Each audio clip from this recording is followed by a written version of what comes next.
अस्सलाम वालेकुम गाइस, क्या हाल चाल हैं जी। उम्मीद करता हूँ सब लोग खैरियत से होंगे। तो मैं एक शवल का आया हूँ, तो इधर बहुत ही आला किस्म के मैकेनिक लगे हुए हैं। नूर जमान इनका नाम है। तो चलिए आए इनसे डिस्कस करते हैं कि ये क्या काम कर रहे हैं और क्यों कर रहे हैं। अस्सलाम वालेकुम। वालेकुम अस्सलाम। सर जी, क्या हाल है आपके? अल्हम्दुलिल्लाह, सेहत कैसी है आपकी? शुक्र। तो मैं ये पूछना चाह रहा हूँ, तो ये आप क्या काम कर रहे हैं इसमें? इसके टैपट भी एडजस्ट कर रहे हैं। इसके एजेक्टर है, एजेक्टर गलत है, ये भी ये लिबा जो इसके ऊपर है ये क्या चीज़ है? ये टैपट कवर है। कौन से? ये टैपट कवर पड़े।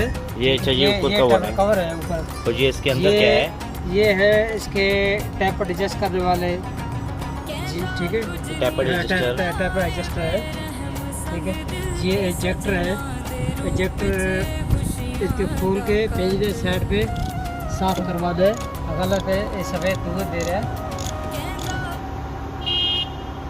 गाइस देखें जी, ये परदेश की मजदूरी कितनी मुश्किल है। यहाँ देख सकते हैं आप लोग, ये बड़ी मुश्किल से, बड़ी मेहनत से ये काम कर रहे हैं। तो खाली